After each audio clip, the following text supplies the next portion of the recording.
We've built a world where everything is supposed to be trackable. GPS tells us where we are. Eyes tells us where ships are.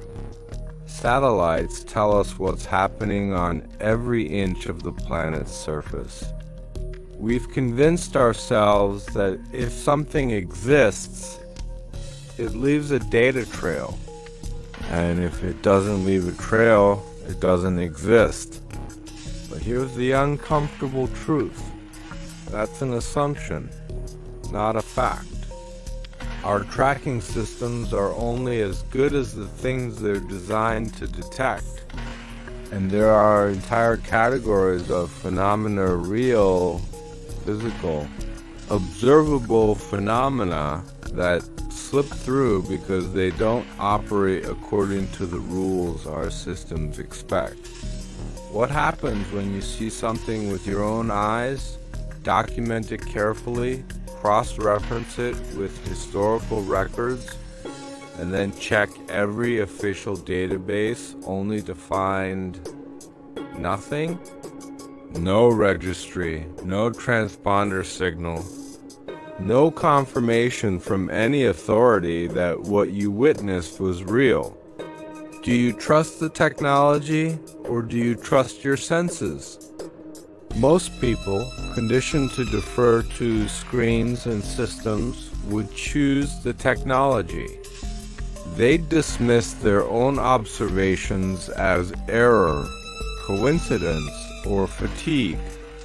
But there are still people often isolated, often in jobs that require sustained attention to a single environment, who trust what they see, who understand that absence of data doesn't mean absence of reality. This channel is built on a belief that makes people uncomfortable. Not everything that exists wants to be found. Some things, whether natural phenomena, historical echoes, or something we don't have language for yet, operate on frequencies our sensors don't register. They're visible under specific conditions to specific observers, and they vanish the moment those conditions change. They're not hiding. They're just existing in a way that our modern surveillance infrastructure isn't equipped to acknowledge. And the only people who know they're real are the ones who happen to be watching at the right moment, from the right vantage, with the patience to notice patterns that repeat on their own schedule. So here's the story. A lighthouse keeper named James Whitmore, who spent 19 years watching the sea, saw a ship pass his station every morning at 6:17 a.m. for 22 consecutive days. He documented it, he photographed it, he tried to intercept it.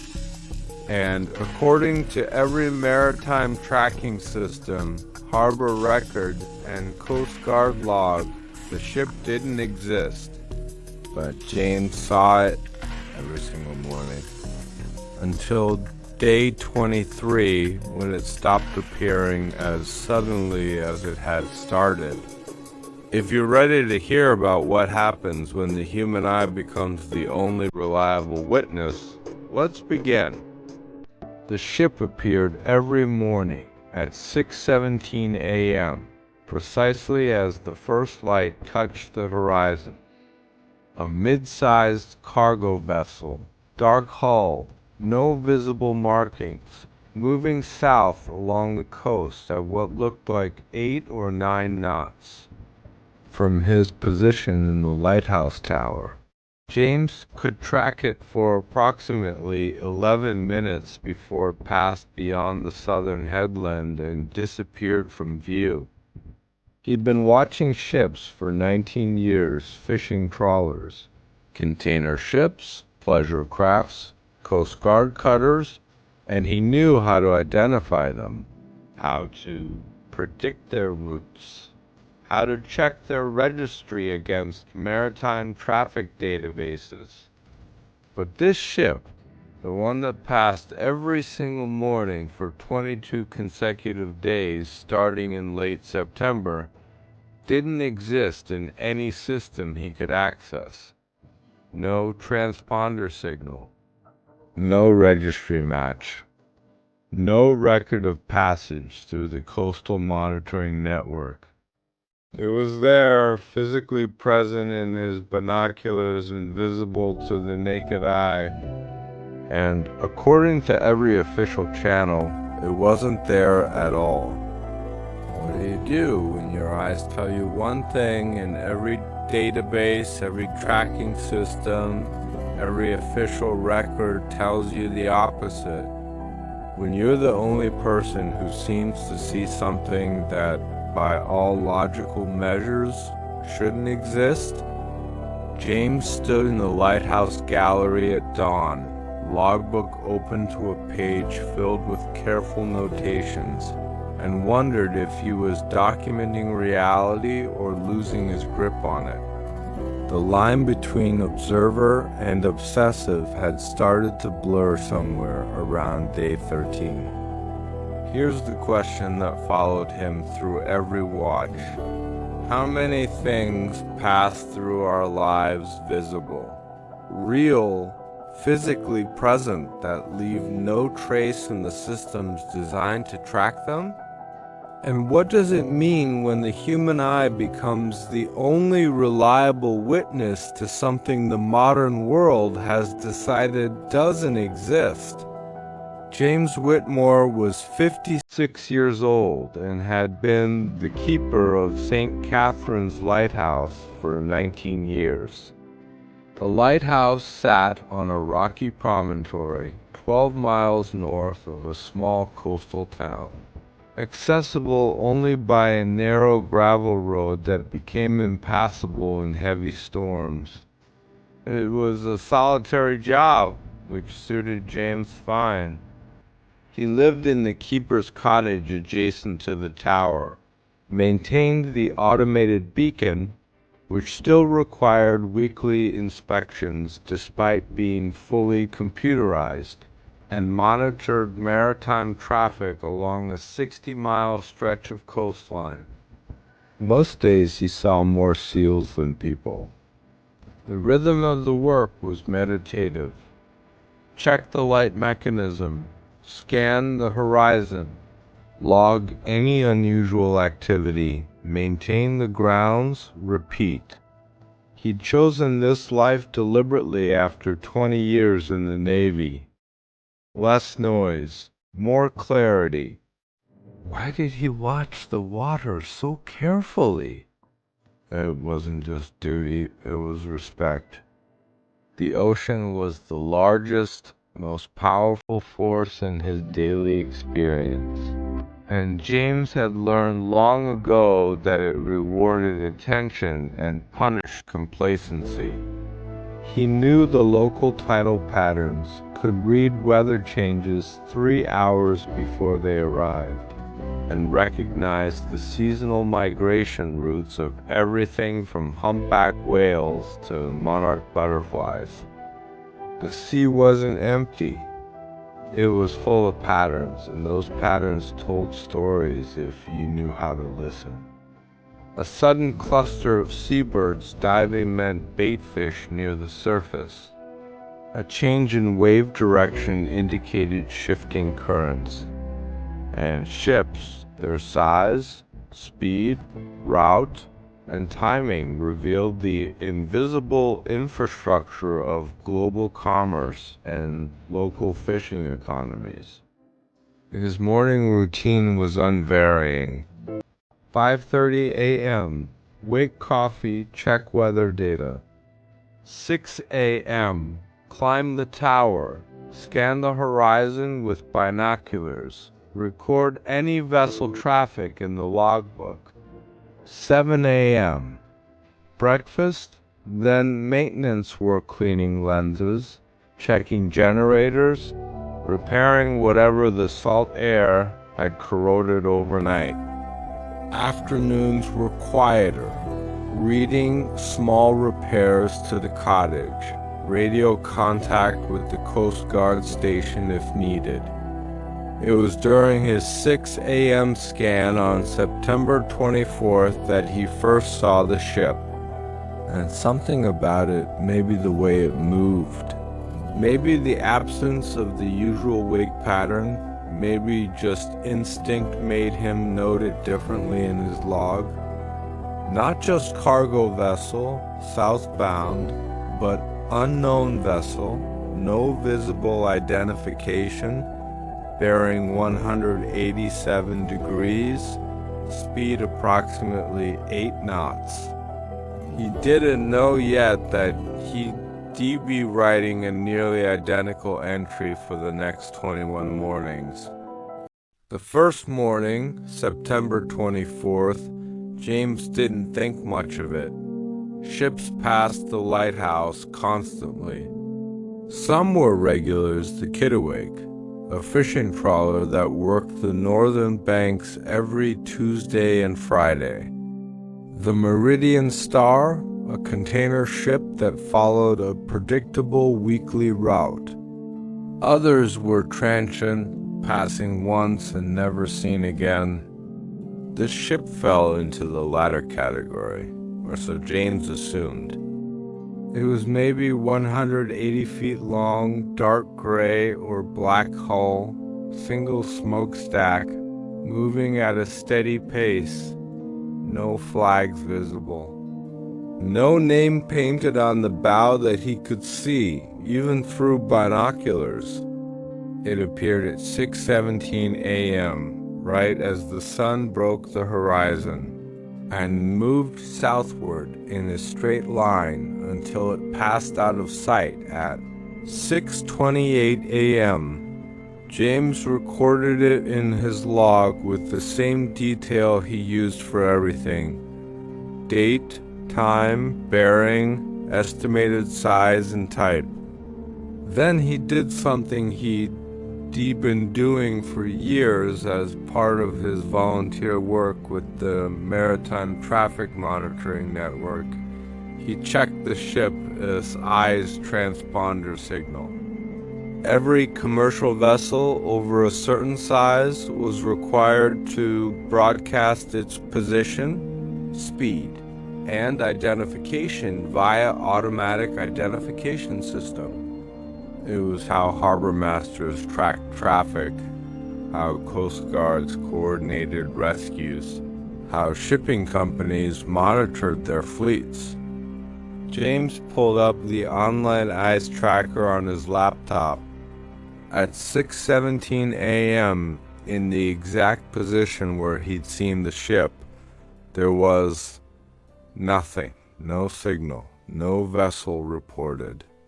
He assumed it was a technical glitch. Maybe the ship's transponder was malfunctioning. Maybe it was a smaller private vessel not required to broadcast eyes. He made a note: no eye signal detected. Possible equipment failure or exempt vessel. The next morning, September 25th, the ship appeared again. Same time, 6:17 a.m.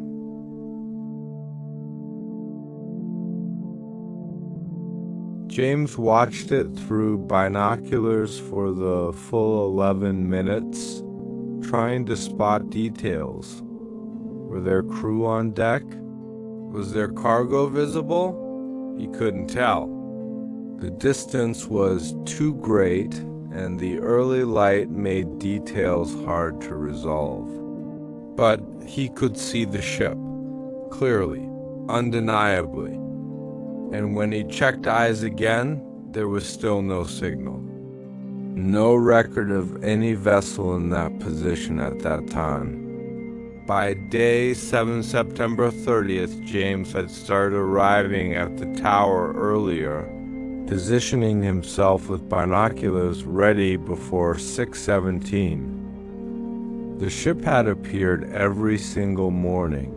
Never early, never late, always at 6:17 a.m. as the sun touched the horizon. Always the same bearing, same speed, same route. He tried photographing it with his digital camera, but the distance and the lighting made the images grainy and unclear, just a dark shape on a gray-blue sea that could have been anything. He tried radioing the Coast Guard on day 4, asking if they had any information about a regular southbound vessel passing the lighthouse every morning. They checked their logs and found nothing. Probably a fishing boat running early, the officer had said.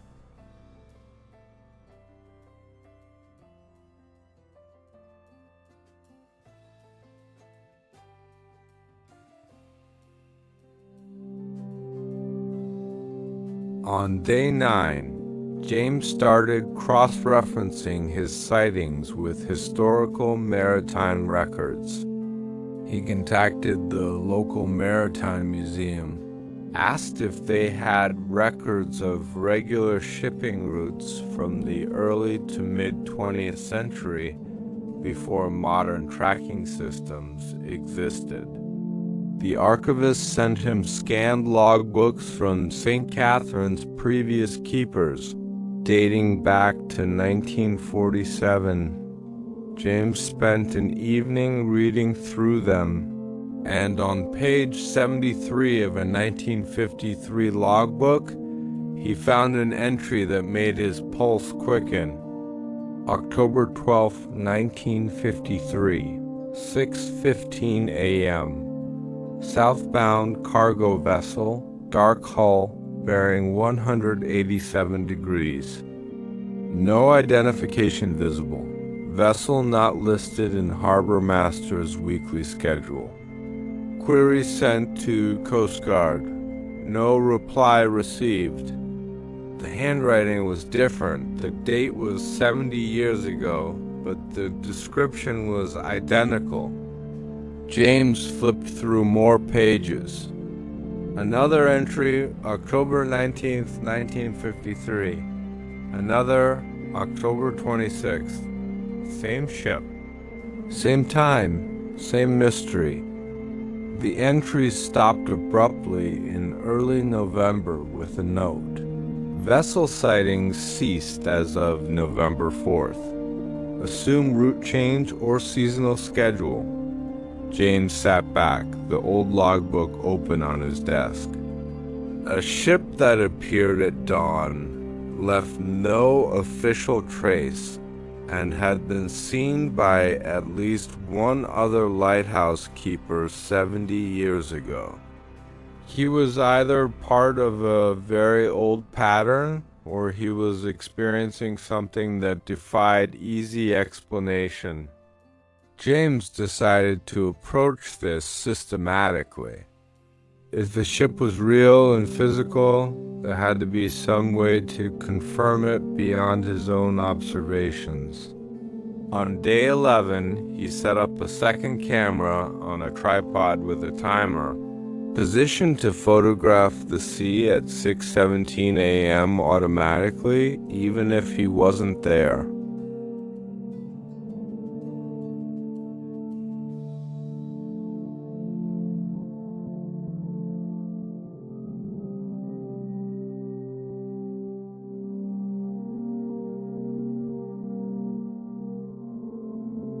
Could be smugglers, but they usually don't keep a regular schedule. Too risky.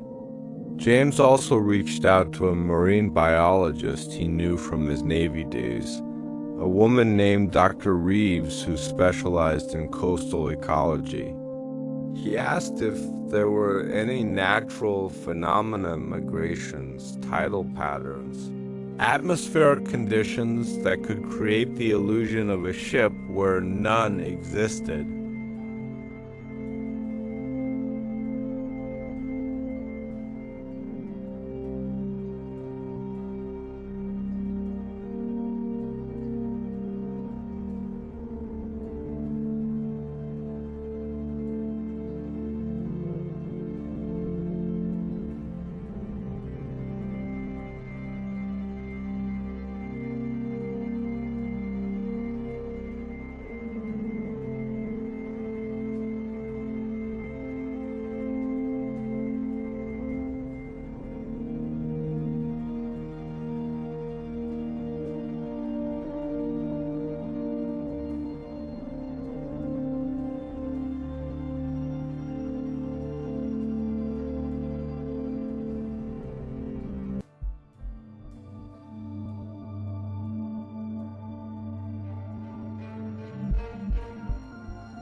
Let's look at what James actually discovered.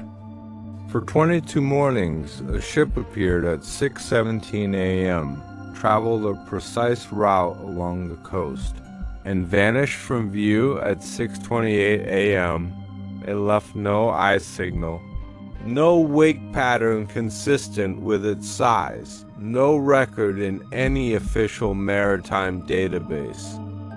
But it was real enough to be photographed, real enough to have been documented by a previous lighthouse keeper 70 years earlier, real enough that when James positioned himself at sea level to intercept it, he experienced measurable environmental changes, temperature drop, pressure shift, visual distortion. The ship wasn't a hallucination.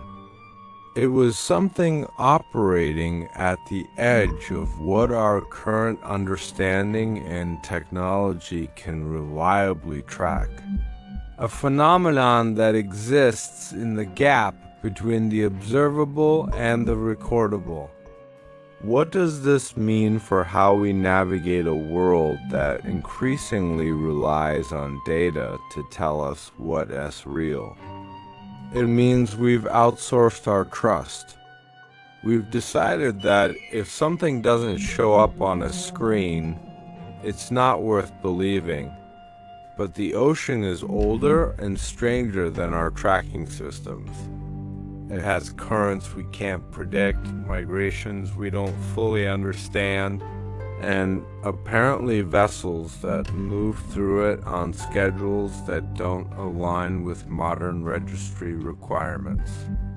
James's 22 days of observation are a reminder that direct experience still matters, that the human eye, when trained and patient, can see things that satellites miss. Here are 2 exercises to try this week. Exercise 1. The untracked observation. Pick a natural phenomenon you can observe directly: sunrise, bird migration, tidal patterns, weather changes.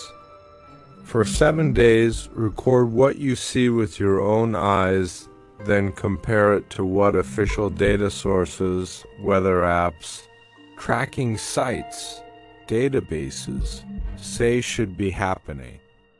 Note any discrepancies. Trust your senses first, data second.